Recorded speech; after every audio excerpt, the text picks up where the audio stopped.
Assalamualaikum korang, selamat datang ke Kokoci Channel. Hari ni Cik Kiha nak share sikit pasal heboh rekod bermadu. Zila Jalil dedah kali kedua jadi isteri kedua. Sebelum kita start, Cik Kiha nak ucapkan terima kasih kepada yang support Kokoci Channel sampailah sekarang. Hari demi hari, pelbagai isu hangat yang selalu diperkatakan dari mulut netizen berkaitan tentang para artis tanah air kita ni. Baru-baru ni, nama pelakon wanita Malaysia yang terkenal iaitu Zila Jalil menjadi bualan hangat buat netizen. Apa yang Cik Kia tahu? Ramai memberikan kata tanya tentang isu yang dikaitkan dengan Zila ni. Khabar angin mengatakan yang Zila telah mendedahkan yang dia menjadi isteri kedua. Korang, jom sama-sama Cik Kiha kita bongkarkannya. Apa kudrat yang Datuk Zila Jalil ada untuk menahan ketentuan takdir bertemu jodoh dengan suami orang buat kali kedua? Berdasarkan sumber yang Cik Kia dapat dari astroawani.com, menyatakan perkahwinan dengan pengerusi Masjid Ibnu Mas'ud, Datuk Syed Osman Al-Habsyi Syed Omar pada 17 Februari 2019. Kata Zila, bukan berlandaskan kerana harta benda kerana suaminya seorang yang sangat sederhana, namun kepribadian Syed Osman yang bersedia menerima kelebihan dan kekurangan dirinya menyebabkan Zila terbuka hati menerima lamaran selepas lebih 5 minggu berkenalan.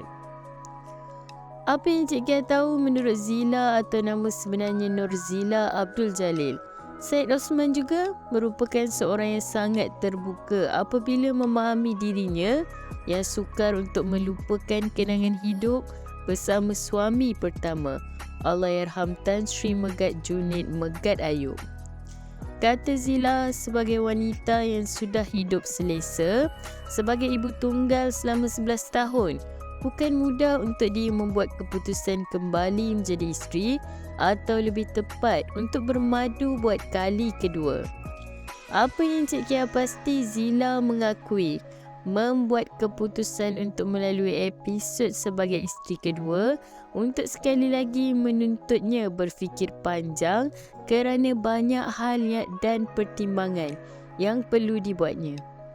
Perkongsian cerita pernikahan kali kedua ini dibuat Zila selepas tular di media sosial mengenai hantaran seorang gadis yang mendakwa pelakon itu menikahi bapanya sebagai isteri kedua.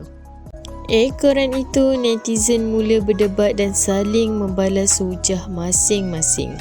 Apa yang Cik Kia dapat tahu, Zila 51 tahun, menikahi Syed Osman 55 tahun di sebuah masjid di ibu negara yang berwalikan bapa saudaranya.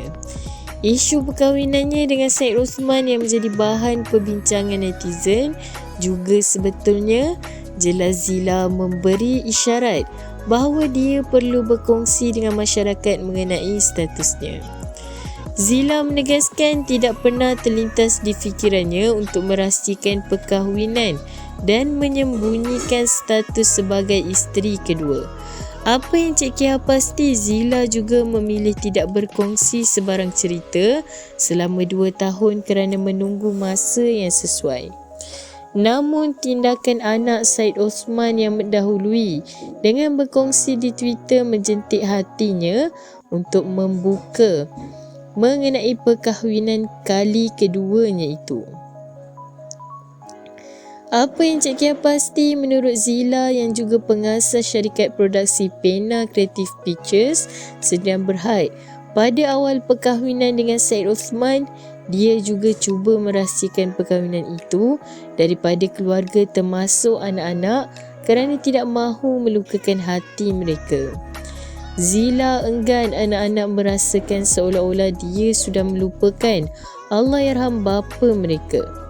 Apa yang Cik Kia tahu, menerusi perkahwinan dengan bekas Menteri Kabinet dan tokoh politik ternama Allahyarham Megat Junid pada 1991, Zila dikurniakan sepasang anak iaitu Dr. Puteri Julia Nabila dan Megat Jufri Nasrullah. Zila juga mempunyai seorang anak angkat, Ibrahim Junid Abdullah.